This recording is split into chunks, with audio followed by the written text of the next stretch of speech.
Hello and welcome to the 2020 Aliceann Wohlbruck NADO Impact Awards Showcase. I'm Chris Brown, NADO Treasurer and Executive Director of the Arctex Council of Governments in Texarkana, Texas. We're so glad you could join us for this pre-recorded session that is a part of NADO's virtual 2020 Annual Training Conference. Each year, NADO recognizes its member organizations that demonstrate valuable and effective approaches to regional economic and community development through our awards program. The Aliceann Wohlbruck Impact Awards, formerly the Innovation Awards, have recognized over 2,000 NADO member projects since 1986 for their creative efforts in advancing regional economic development and improved quality of life. The breadth and scope of the winning projects is impressive and far-reaching and illustrates the important role NADO members have in supporting regional development. Next slide. In 2020, NADO is pleased to recognize 79 projects from 48 NADO member organizations spanning 19 states. These projects truly show the best that regional development organizations have to offer and are the real testament to the value they add to their regions. Today, we'll hear about 5 of these projects, but I encourage you to visit an online and interactive story map that NADO has created, which features the stories behind every single one of the award-winning projects. Head over to www.nado.org/awards to view the map and take a closer look. Next slide. And with that, I would like to briefly introduce our speakers, who will each present for 6 to 7 minutes about their projects. They will show the diversity of projects that were awarded this year, including those that focus on infrastructure, economic diversification, workforce development, regional planning and public engagement, transportation, and much more.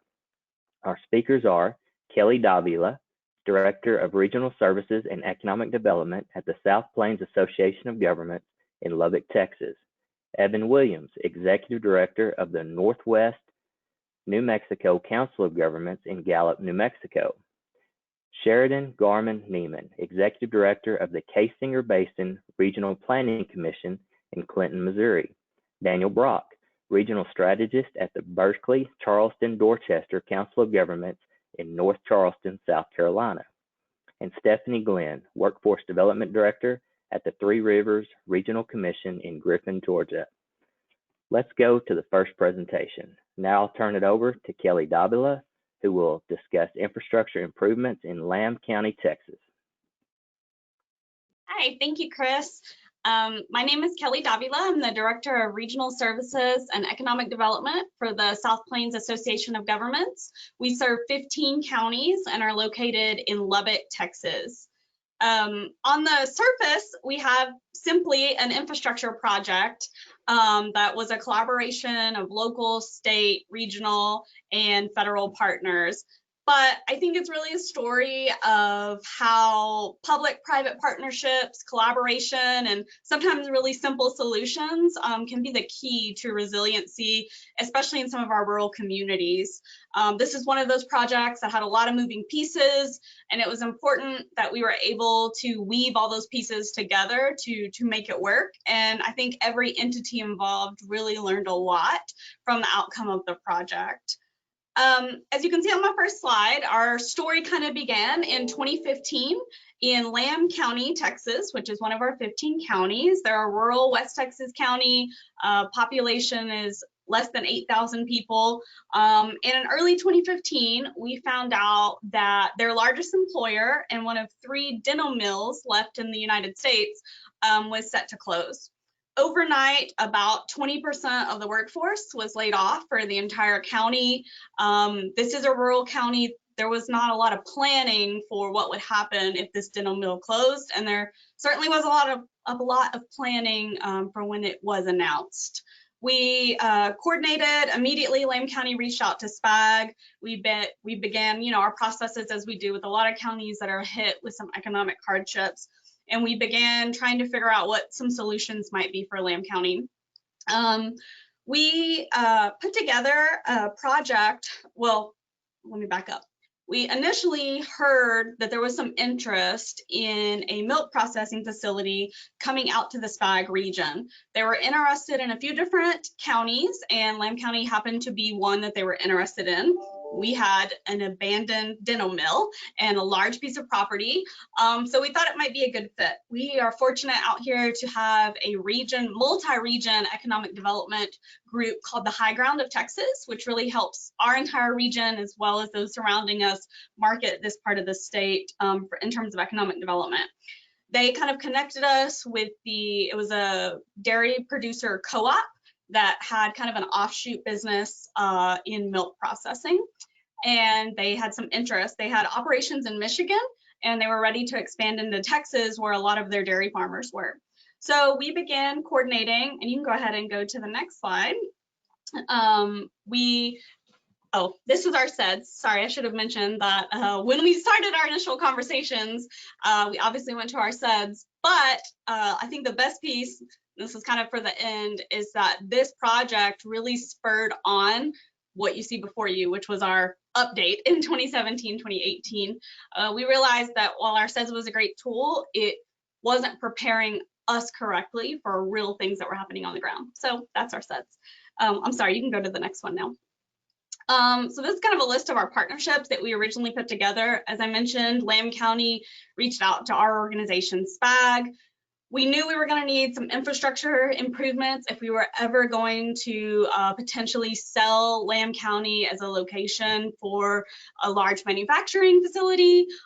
We knew that would involve the EDA in some fashion. We also had state resources with the Texas Department of Agriculture. So those were kind of our major funding players, and I'll kind of get into how everybody played a part. And then along the bottom, you'll see kind of all of the different partners. I mentioned the High Ground of Texas, which is a multi-regional economic development group, Park Hill, which was our engineering firm and really critical to the success of the infrastructure we installed. Unbeknownst to us, when we started on this project, we also had to coordinate with the Texas Department of Transportation, as well as BNSF Railroad, which that's just a railroad crossing sign because I don't have access to their logo. But they were a critical partner for this project. And then the city of Littlefield is mentioned as there as well. This facility actually set outside the city limits, but I'll kind of go over some of the impacts that have been made on the city, even though this project was out in the county. Okay, you can go on to the next slide. So as I mentioned, we heard in 2015 that the dental mill was closing. That was early 2015. We started having early conversations with a potentially interested business, the milk processing facility, later in 2015. By early 2016, we had submitted applications to EDA for a public works grant to repair a road, and I'll kind of get into why that's important, as well as an application to the Texas Department of Agriculture. In our early conversations with the milk processing facility, they made it clear the location was perfect. It was near a lot of their dairy farmers. It was near a highway. It was near rail. It had everything they were looking for, but it was situated along a very small county road. And when if they were going to move in and begin operations, their facility was going to have a demand of about 140 semi trucks a day in and out of the facility. So that small county road was not going to work. But that was the smallest problem they had found with the location in the entire area. So we felt like we could solve that. The county was not in a position, obviously they had huge hit to their workforce, their own economy. They were not in a position to self-fund this road. In our initial conversations, we didn't think it would be that big of an undertaking, but we did think that it had the marks of a good collaborative project, especially with EDA. We were fortunate that some of the EDA staff was in the area right early on before we started applying. We took them out to the location, visited about what the project could look like. We also had a lot of conversations with the Texas Department of Agriculture on some of their state funding for economic development, and immediately just set out to access funding, as silly as it sounds, for a road. It's not even a long road. It was just an undersized road for a potential very large company. So we started applying for funding in early 2016. We were able to access both the state funding as well as EDA funding. And then we all just kind of got to work. We worked right alongside the private company who invested, to date, they've invested over $350 million into their location in Lamb County, which is insane considering that we accessed a little over $2 million in grant funds. So their private investment has been huge, but they've really done a lot more than invest money into this facility. So we, you can go to the next slide. These are mostly just really what I think are beautiful pictures of constructing a road. As funny as that sounds, you know, when we work in the planning commission world, we get really excited about water and road projects, but infrastructure is critical to the development. We were able, because of the accessing and funding that we were able to get to, we were able to build the road of the county's dreams. It honestly, there's some more pictures in here. It looks a little bit like a runway. And you can kind of see, as we were going along, you can see the construction that was taking place at that abandoned dental mill as well. They actually kept some of the facilities and then added on and expanded to it. You'll see this cross section right here. We were able to get a commitment from Texas Department of Agriculture and BNSF to fund their portion, or at least cost share their portions of the improvements. This county road set off of a highway, but the turn was too tight for the semis that would be in and out. So we were able to access all of that funding. The project actually was one of the smoothest construction projects I've ever had, but we also had a great partner in this private business that came to Lamb County to invest in the community. You can see here some of the buildings they did, the actual places where the trucks were going to come in and out. And everything that's concrete is new, and everything to the right was existing facility. But they not only created over 150 jobs to date, but they've been an amazing community partner. And what none of us expected was kind of the extras that came along with this project. We knew they were going to come in and replace a lot of the jobs that were lost. We coordinated with workforce to help with job training. We coordinated with our local community college to help set programs up, because a lot of this is very advanced equipment. You can go on to the next one while I'm talking about. This is our dedication of the road. It went from being called Denham Road to Verhoeven Road, which is the name of a dairy farmer in the area. So we completely changed course. The facility, when it became operational, outputs over 4 million pounds a day of powdered milk, condensed milk, cream, and butter. If any of y'all remember Wesley from EDA, there he is in the middle. We're touring the facility there with some of our team and our executive director, the county judge. And what was really nice is this company bringing this in. There have been ancillary companies that have come because of that. There's a truck stop nearby because now we have 140 plus trucks coming in and out of this facility every day. There are a number of extra businesses that have decided to relocate into Littlefield because there's a lot of workers coming in and out of the community of Littlefield, which is about a mile from this site. We were also able to access some funding to redo a city road, which was a great city-county partnership that they were looking for, because a lot of the semi-trucks will come through the actual city. So I think what's really nice, the community's been inspired to apply for parks grants, to invest in their downtown again. It's really spread from, we were in a crisis and we didn't know how to get out of it, to, you know what, Lamb County is still going strong and we're gonna do great things out here. And it really led to a lot of things that we were not expecting. If you've ever enjoyed yogurt or ice cream, please know it is that complicated, as you're seeing on the pictures of your screen, to take dairy milk and turn it into milk powder or the other ingredients that go into your food like yogurt and ice cream.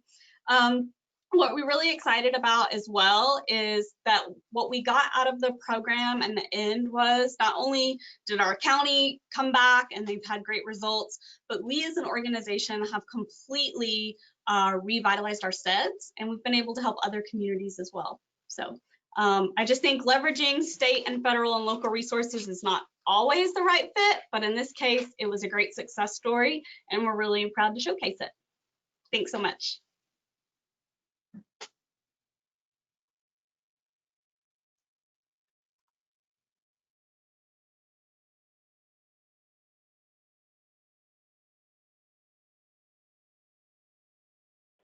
Thank you, Kelly. Now we'll hear from Evan Williams, who will discuss the Prewitt Industrial Park Master Plan and Design. Thanks, Chris. Evan Williams, Executive Director here at the Northwest New Mexico Council of Governments. If you think about the Four Corners, we're the New Mexico portion of the Four Corners. We have 3 counties, San Juan, McKinley, and Cibola counties. We sit on Route 66, the Burlington Northern Transcon line, and Interstate 40. I just wanted to thank NADO for the award and the spotlight today. Obviously, this is an important project for us in our region. Our regional economy is mainly based on extractive industry and traditional energy economies. And in the last 10 years, we've seen kind of a decline to natural gas prices, and the San Juan Basin is really a natural gas basin. So we've seen a lot of disinvestment in our region over the last 10 years. And then more recently, the global coal collapse has really affected several power plants in the Four Corners region, including 3 power plants in ours, as well as the mine-to-mouth operations and the ancillary businesses. So this project kind of starts with that part of the story. We started to see 5 years ago that coal was facing some market pressure. We actually approached EDA for assistance to coal communities grant, and we started doing a regional assessment of the whole Four Corners and what potentially could happen to us, and ways to transition our economy to be less boom bust and more robust. So this is the Prewitt Industrial Cluster. This actually sits between 2 of my counties. So McKinley County receives all of the tax base from these basic base industries, and Cibola County actually supports 90% of the workforce. There's about 600 jobs in this cluster, and these are the major tax base for McKinley County, probably the 3 of the top 5 base economies. So what you have is you have Tri-States Escalante Generating Station. That's the coal-fired power plant. It's fed mine-to-mouth from El Segundo coal mine and Lee Ranch coal mine. And then the actual waste steam actually goes across the street to McKinley Paper. They're a recycled cardboard producer. Very green, very sustainable business model that actually the COG helped bring back in the 80s when we had the collapse of the uranium mines. So a lot of COG fingerprints have been kind of on this since way before my time.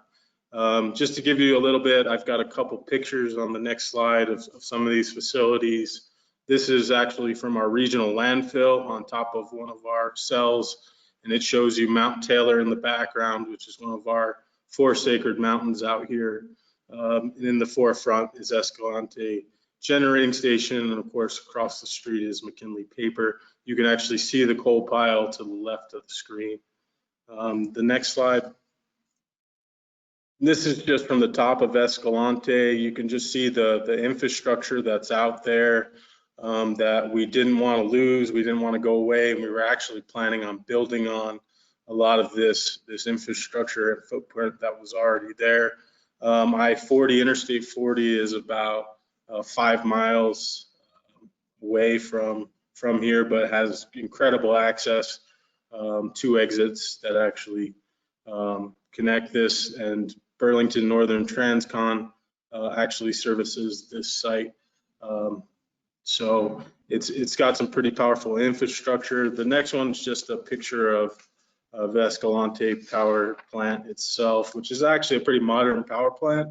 So we didn't feel like this was on the chopping blocks like our 2 other old school power plants in San Juan County that are set for reduction and then closure at the moment. But COG got involved kind of from that regional planning, our SEDS, and we drilled down over time, basically did a target industry analysis, supply chain analysis, workforce assessment, and the original goal was to try to sustain this cluster as long as we could, to insulate it with like businesses, to actually grow this cluster. And as it became evident that things were kind of headed the other way, we had a lot of this planning work done. And so we actually got some state funding and another EDA Assistance Goal Communities grant. And we started actually taking this site, which is adjacent on state land office property, and started developing an industrial park. Again, the idea was to co-locate some like businesses to see if we could provide utility users and kind of copy the model of McKinley paper, parlay that into some other base industries. So obviously we have the rail spur. We're working towards Burlington Northern Santa Fe certified site certification, but we did a 30% design. One of the things that we heard from our economic development partners was there's no spec buildings that are available. So we actually, on the next slide, designed a 90% spec building. It's a 120,000 square foot facility that's ready to be built. And so we've kind of taken all that work, gone with our partner EDA, and kind of moved this forward. Obviously in December 2019, we found out from Tri-State they were actually going to close in less than 12 months.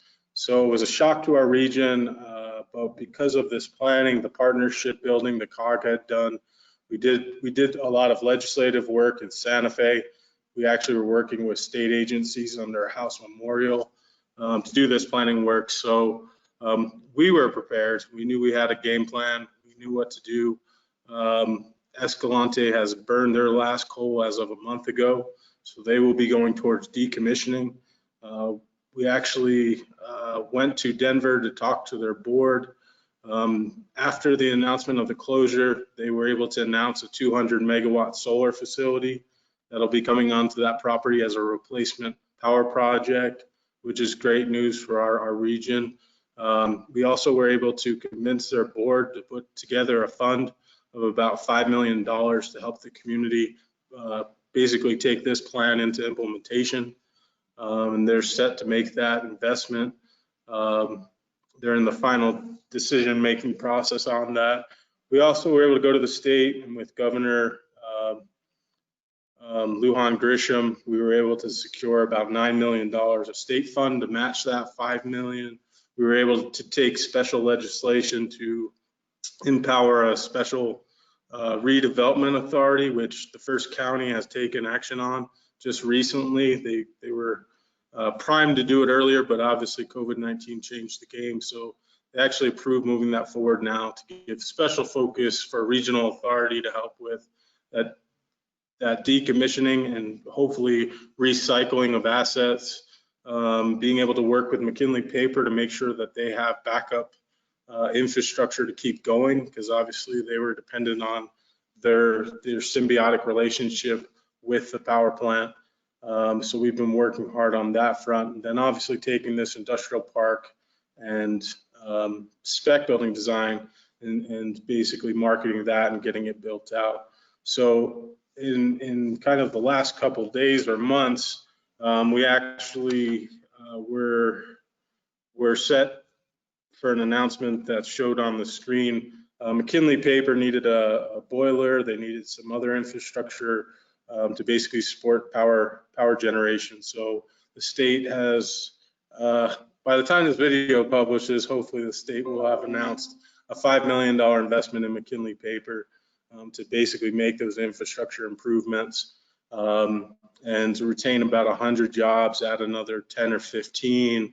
And it's based on kind of the high volume of, the high dollar jobs that are out there, and also the supply chain that they support for both counties. There's a lot of purchases that are in our region, which really help sustain our economy. So again, the COG really just kind of helped with facilitating the process, bringing the partnership, which on the next slide, you can see it's kind of obviously an extensive list of folks. The one thing I wanted to mention that's kind of fun about this project is I've been on the job as an executive director for about 15 months. In this project, actually, I got to partner with Jeff Kiley, our past director, who is a NATO past president. He obviously was involved and started this partnership and this work. And actually in the picture on the bottom right, I'm standing next to our previous executive director, who's now our economic development director here for one of the 2 counties we work with. And so that's actually a picture at Tri-State's headquarters in Denver. And so it's nice to kind of put the band back together and kick a little you know what.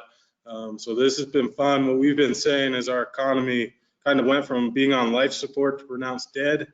And the fact that we were able to sustain McKinley paper is the first domino kind of in the right direction. So we're happy to be a part of that and share that story with you all today. Thank you, Chris. All right, thank you, Evan. And thanks for your presentation. And up next, we have Sheridan Garman-Neeman, who will discuss their regional collaboration through the SET and SEDS process. Hey, thank you, Chris. Appreciate it. Wow, those are some amazing projects. Tough acts to follow for sure. So, you know, we started out writing our SEDS and our SET plan. So we started with the SET plan, which stands for Stronger Economies Together, and that is a USDA approved plan. So USDA funded the plan. The University of Missouri Extension, which is our land grant university here in Missouri, they kind of helped lead us through a data set and through the planning process, and they brought a lot of data through Purdue University and through their economic geographer, Pat Curry. And so through our partnership with USDA, University of Missouri Extension, Purdue, and then we brought to the table West Central Community Action Agency to help us with our planning process. Next slide, please. And so anyway, we brought all those entities together and stakeholders in our region to start the planning process. And so we started out with just a big data dump, took all that great data from Purdue University and all of the information that Pat Curry and his grad students had put together, and put our stakeholders through 6 long sessions of data and filling out worksheets in relation to that data. You can see on that picture there on the well, there's one person in the middle who looks very interested, and then everyone else looks really bored. So that would be our stakeholders who look really bored, and that would be me just loving all the data. So I kind of ate it up, but as one of the city clerks who's in our region was like, oh my gosh, I don't know if I can take any more data. But anyway, they made it through it.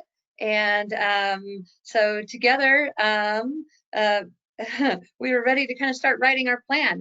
They had filled out a lot of long list of wants and needs they felt like that our rural region needed. So, you know, in West Central Missouri, we sit just below Kansas City, Missouri, and just north of Springfield, population of 114,000 across the 7 counties that we serve. So we're very, very rural.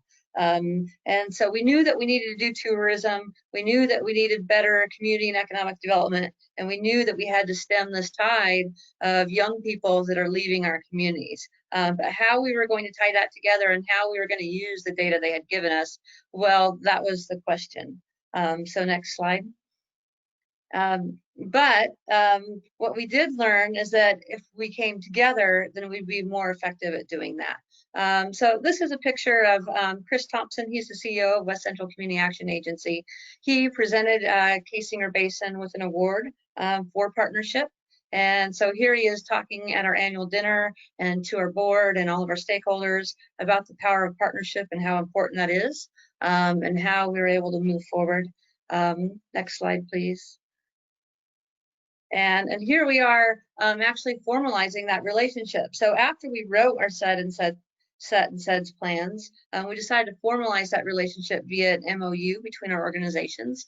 And so we signed an MOU stating that not only were we going to do the objectives and goals that we stated we would do in the plan, but that we would do them together, you know, and talking about how we would do those. Next slide. And so we formalize an MOU. In our plan, we had said that we would formulate a community development corporation. So we did that. So we started a CDC called New Growth. And the idea is from deep roots, right? So we're talking about the roots of our rural communities, but we're also trying to do something new, which is not always welcome in our rural communities, right? We sometimes get some push against change in our rural communities.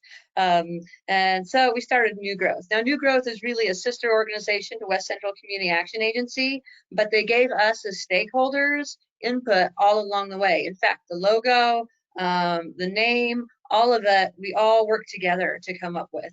And even in the advertising and every step that New Growth has made along the way, the other stakeholders and partners have had a say in what is done, even down to even hiring and things. And so that's been really great for us to be able to be active in that process.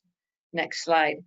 So from deep roots comes New Growth. And so we kind of have catalyzed ourselves around 3 opportunities. One of those is entrepreneurship. We knew that we had to build up an entrepreneur ecosystem and that we have to find a way to fund and help entrepreneurs in our region to grow. The other is food and agriculture. We've got a lot of food and agriculture opportunities in our region, but really we don't take as good of advantage of that as we can. And then the other is rural living. We know that we have a great place to live, work, and play, but how do we translate that to others from outside who are coming through? So along with that is also capitalizing on some of our tourism opportunities as well, which we put into the SEDS plan. And so coming out of that SEDS plan, we have done so many things together. And the group that we call now that meets every month together, we call ourselves the A-Team. And so we meet 1 to 2 times a month. And we talk about our shared work and shared projects, and we advance those together. So A-Team stands for the advanced team. We don't really look like that, but this picture is much better than all of us, you know, sitting around the table, and now on Zoom lately. And we've now since brought on more partners. So we have West Central Community Action Agency. We have, of course, New Growth, Kaysinger Basin Regional Planning Commission. We have CARE and True CDC, the nonprofits that Kaysinger Basin administers. We've brought in our University of Missouri Extension, and we've brought in our Small Business Development Center. And we're adding more partners every day. And so together, we're continuing with our playbook, which is our SET and our SEDS plans, and continuing to pursue different opportunities.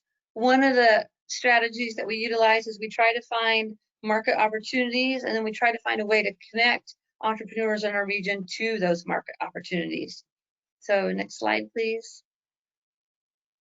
Here's a picture at one of our events. This is one of our county commissioners and myself, and then Patty Cantrell, who heads up New Growth.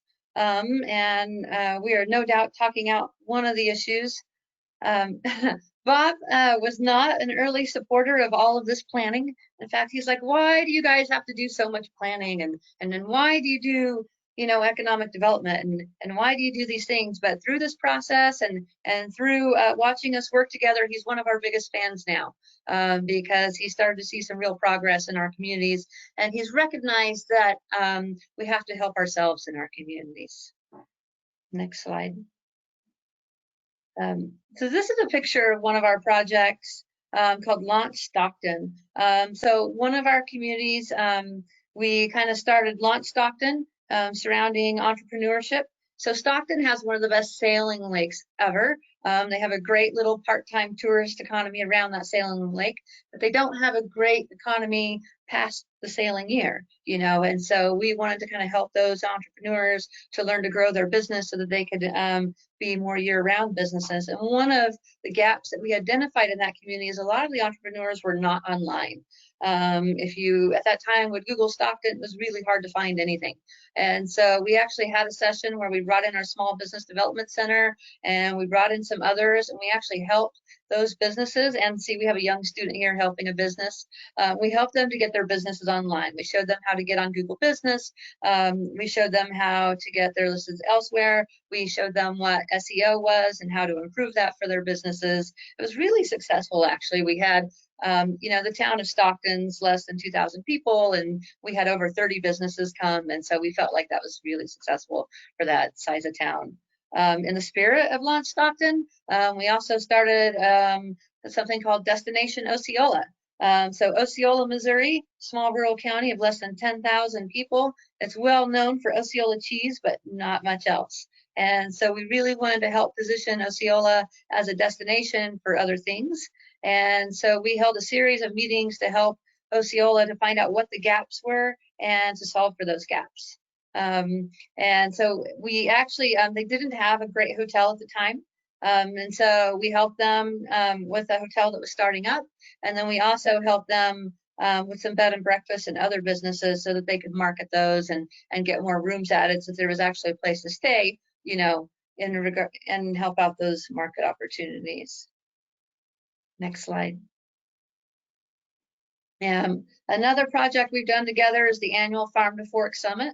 And so it's where we bring local farmers and producers and consumers together, kind of help solve farm to fork problems and issues. It's a day-long conference, and it's been really, really successful. This year, unfortunately, due to COVID, we're pivoting and offering an online version, but we've had 2 so far. Other projects that we've done together include Rides to Health and Wealth. So Rides to Health and Wealth is where we're solving the challenge of helping get rural people to healthcare destinations. A lot of our folks live far away, but they often don't have a way to get to where they're going into their hospital visits and things. Unfortunately, that leaves our ambulance districts overtaxed. And so Rides to Health and Wealth is going to solve that problem. Eventually, I want to use this for economic development. Would like to be able to promise industries that, hey, we can get your workforce to work too.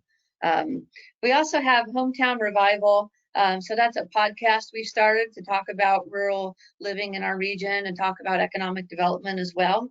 So one of Kaysinger's economic development team members is helping to create that along with New Growth. We talk a lot about our partnership, but it seemed like we needed to find another way to get our stakeholders engaged, and we needed a quick and easy way, right? Sometimes inviting everyone to a meeting isn't the best way to get people engaged. They don't have time for that. So the podcast seemed like a good way to engage people, but in a way that was really accessible to everyone. Now, one way we have gotten our stakeholders very engaged is our 5th Monday luncheons, where we bring everyone together around a market opportunity. Here, this is a 5th Monday luncheon we had in Butler, Missouri, and we were talking to them about the capital continuum and the need for funding for entrepreneurs in different markets, which kind of helped to catalyze them around our project to bring an RLF to the region and start here a Business Accelerator Network. So we have recently come together to launch Start Here Business Accelerator Network, which is a couple slides down, but that's okay. And we've launched a regional loan fund in the area. Here, though, in this picture, we have a regional trails effort. We felt like by emphasizing regional trails, we could not only make our cities and towns more walkable, but we could also kind of capitalize on the tourism aspect as well. We have on the northern part of our region, we have the Rock Island Trail goes through, and then we also have the Katy Trail. But we recognized that we needed more trail opportunities to really make it a region. So we created the Butterfield Experience, and instead of creating all new trail infrastructure, we actually kind of capitalized on the infrastructure that was there. So this is a series of routes through our gravel roads and in-town roads all the way to Jefferson City that also follows the Butterfield Trail. And so it's called the Butterfield Experience. Now, these were a lot of projects for one regional planning commission, but not so much when all of our partners come together. And that's what's been so exciting about the partnership, is being able to lean on each other in order to get things done.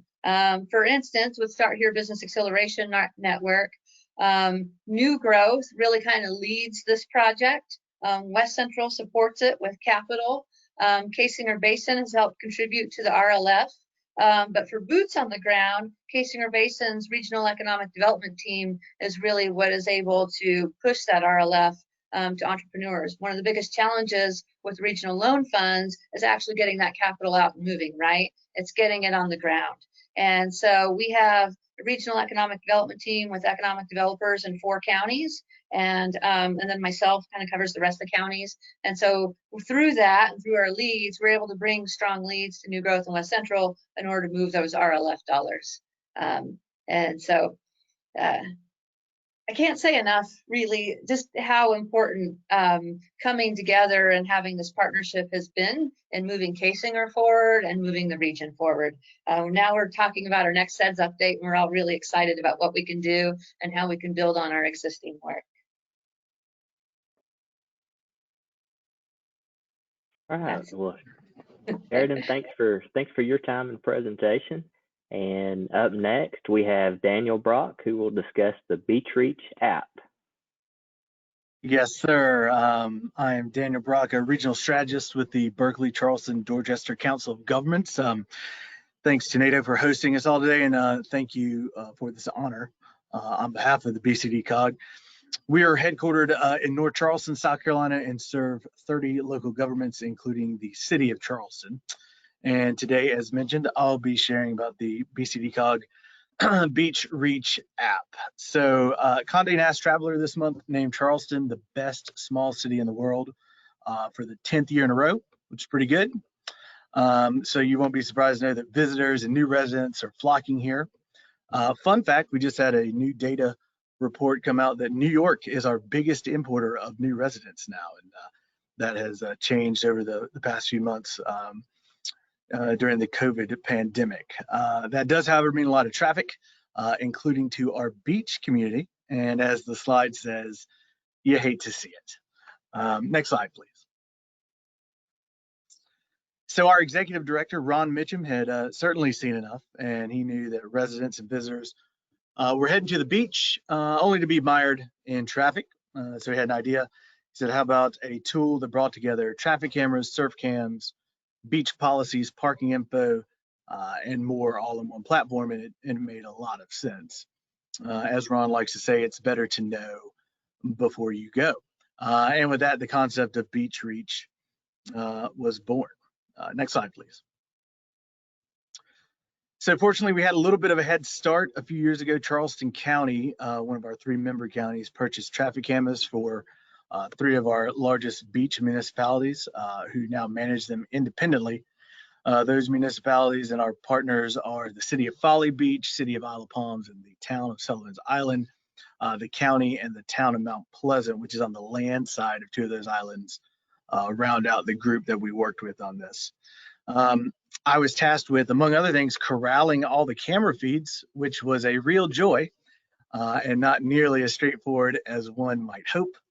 I learned quite a bit about streaming. I had to ask my 10-year-old son about some of those things, and also RTPS feeds, as they're known. But ultimately, we acquired all the camera-related data that was needed, and then we also worked with each of the municipalities to get all the available municipal data regarding beach regulations, parking, social media links, and more. And then from that, we worked with our app developer, a local company, which was neat, called Net Galaxy, to put it all together in the attractive interface that you see there. And it's now available in the App Store and on Google Play, so feel free to download and come visit us in Charleston whenever you can. Next slide, please. So the great thing is being able to track the usage, which has been strong. We've recorded more than 9,000 downloads since July when we rolled it out. And even as the season wound down last month, we had more than 6,000 sessions between September 8th and October 7th. All of that was against a cost of just $1,700 roughly for setup, and then an annual maintenance fee of about $900. So very low cost for a return on investment there. Our promotional strategy included earned media, partnering with member governments, and some paid Facebook advertising. And it's been great. You know, not only is it a good tool for residents and very helpful in getting out to the beach with a little bit of foresight, but it's been a tremendous sort of a profile raiser for the BCDCOG as well. Next slide, please. And there it is, Beach Reached.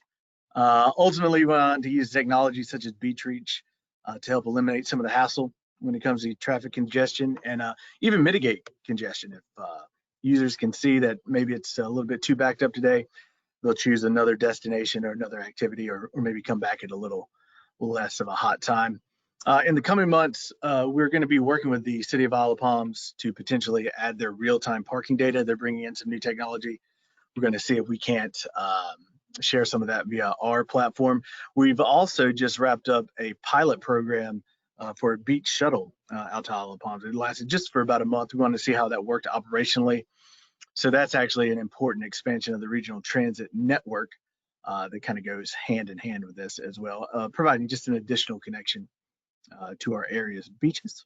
And then streamlining and simplifying this information is a great way to increase awareness about what's happening on the roadways and at the beach before the first step out of the door. And that's certainly more important than ever today when taking social distancing into consideration. So with that, that is Beach Reach. As I said, it's in the App Store now. Give it a download and let us know what you think. Thank you. All right, Daniel, thank you for your presentation today. And now that I've finally figured out the mute button and how my notes don't disappear when I hit it, we come to our last presenter. So Stephanie Glenn will discuss the Corrections Facility Welding Program.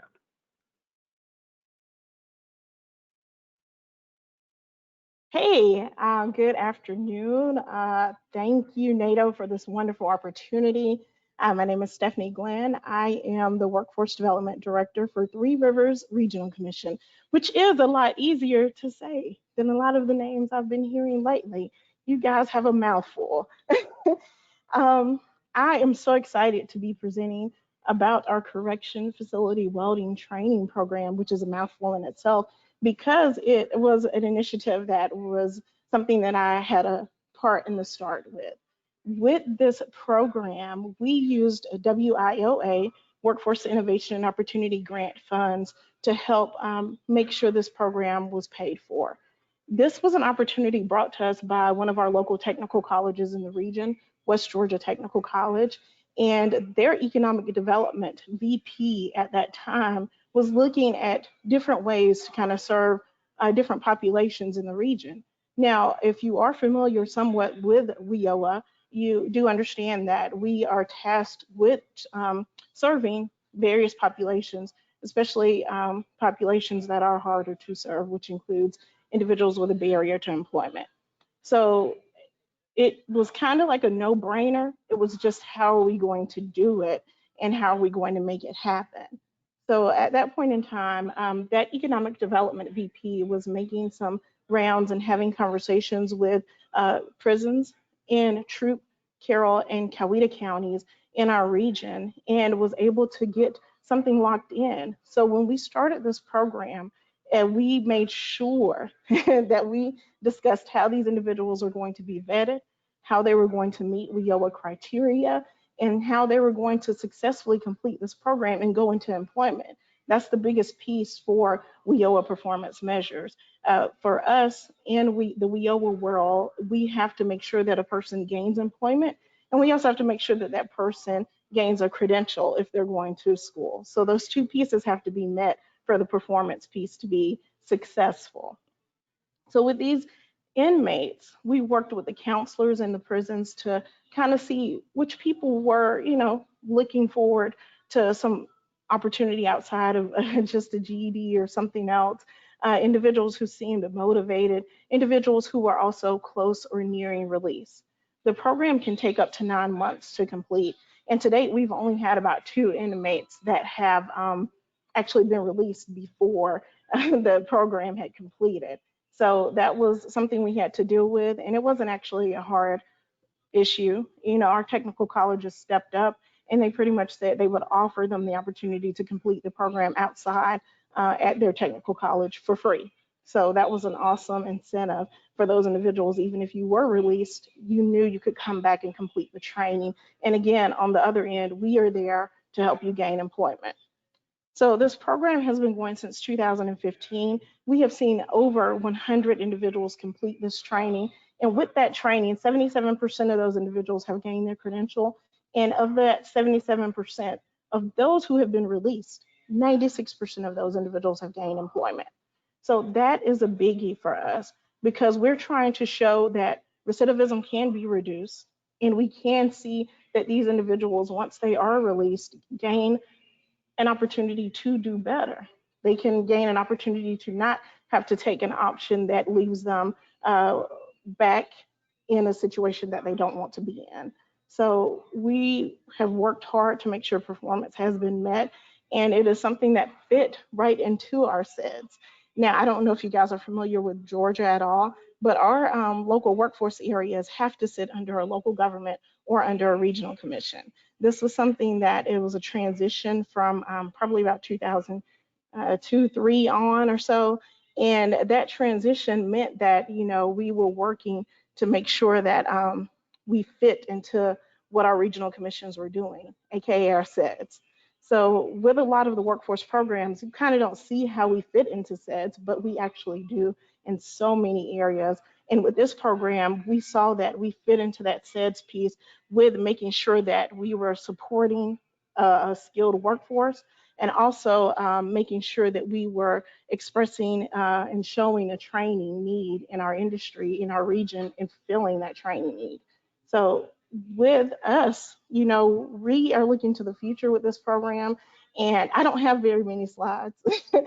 Here's a slide right now that you guys can see of one of our first classes that completed at Southern Crescent Technical College. And Dr. Thomas, who's the president there, is in this picture, and a couple of our staff are in this picture. But for our future of this program, we see bringing more partners to the table. When we talk to workforce areas about it in the state of Georgia, they are open to it. They want to see it done. But as you guys can see or understand, that there's funding tied to it. And with us, it costs in the beginning about $9,000 per person. And that is a large investment in adult funds. So again, I said we've spent over $1 million. West Georgia Technical College has utilized about 990,000 of that million, and Southern Crescent Technical College has used about 300,000 of that million plus to have individuals trained. So I see us bringing more partners to the table, talking to our community leaders, talking to our elected officials, leveraging the connection and partnership that we have with our regional commission council, and saying this is something that is working. This is something that we see that is beneficial once individuals are released. So how do we make it work and not exhaust all WIOA funds on it? Because as you guys can understand, or maybe not, with WIOA funds, we are charged with serving vast populations. And so we work out of career centers where people just walk in and they're expecting a service as well. So that is the gist of this initiative and this program. It is more than what I can give you guys in 5 minutes, but it has proven to be something successful. Our governor recognized it in his State of the State a few years ago. We had a video of one of our first participants in that State of the State, and you know, it has since taken off. I will say that West Georgia Tech has had 3 mobile welding labs created, and they go across the state of Georgia to provide this training to individuals in our just regular population and also at those prisons. And we've also seen a welding lab be created in our counties that we started serving in the 3 Rivers region. So that is it. I know I am probably over 5 minutes, but it is a lot to talk about, as all of you guys have wonderful projects to talk about. I'm sure we could sit and chat for hours. Thank you. Definitely. Thank you, Stephanie. I appreciate your presentation, and thank you to all of our presenters for sharing your impressive projects with us. You're representing your regions and representing NADO all across the country very well. So thank you for all that you're doing for your regions back home. Now, we do have time for one question that I'd like to pose to the group, and that is for each presenter to share how your projects are supporting economic recovery right now. I know these were all in place before COVID, but it would be useful to hear how they are part of the larger recovery efforts that are happening within your regions. So, in no particular order, don't be shy, just jump out there.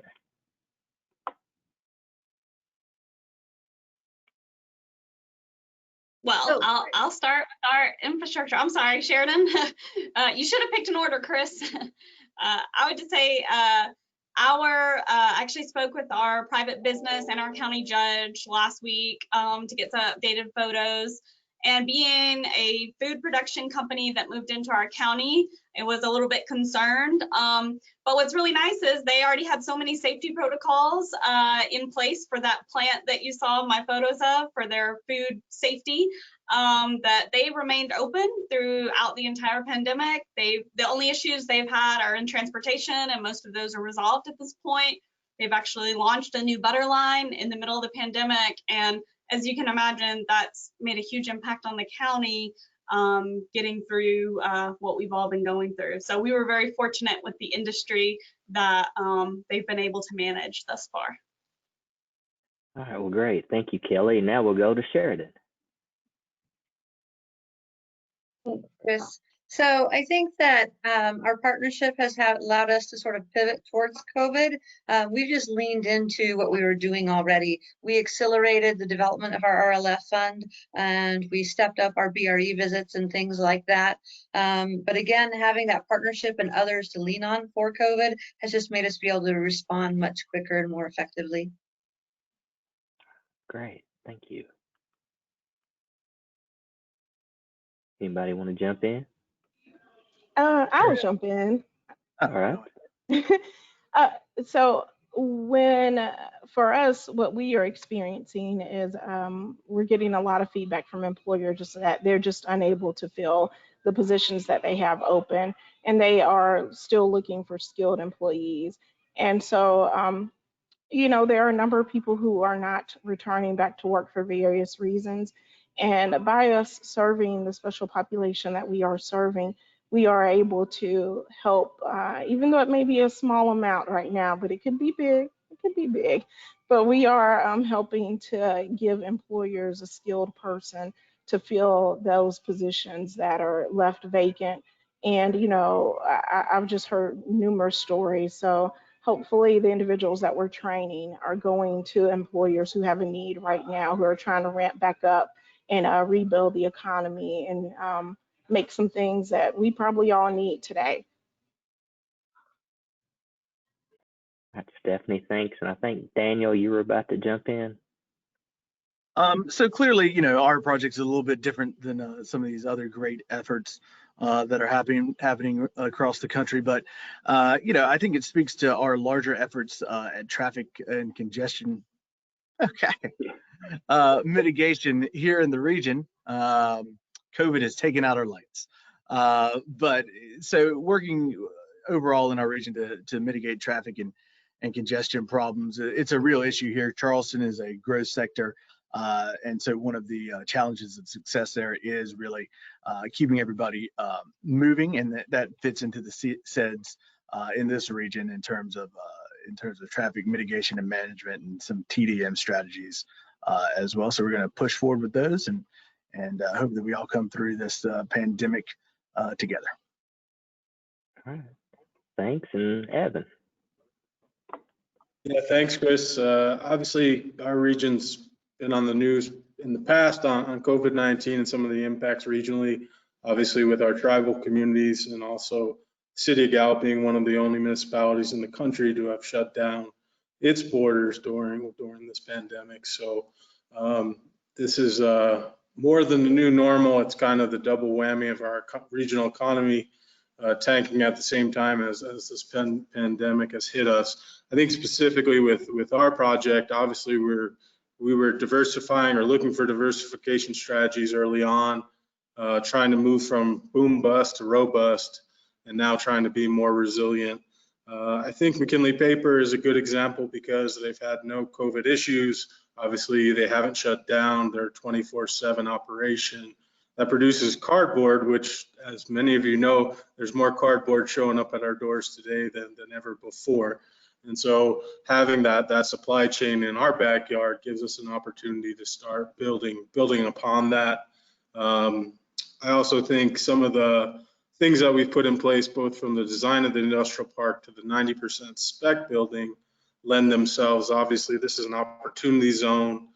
So we're getting recruitment opportunities around medical manufacturing, data centers. And so we're able to take these marketing pieces straight out to these companies, and they're pretty impressed with what we have done to date. And obviously we're working with EDA and the CARES Act to try to build this out at the moment. So it's all leveraging and building on itself.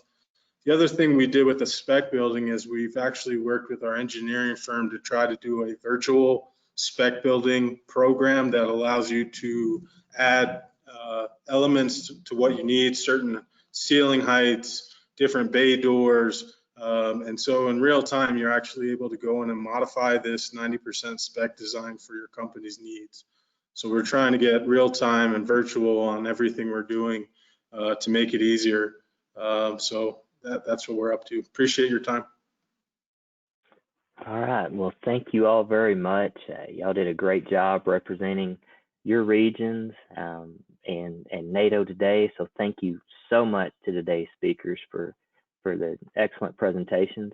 I'd like to congratulate all of the recipients of this year's Impact Awards program and remind you to visit nado.org to view the story map and learn more about each and every one of them.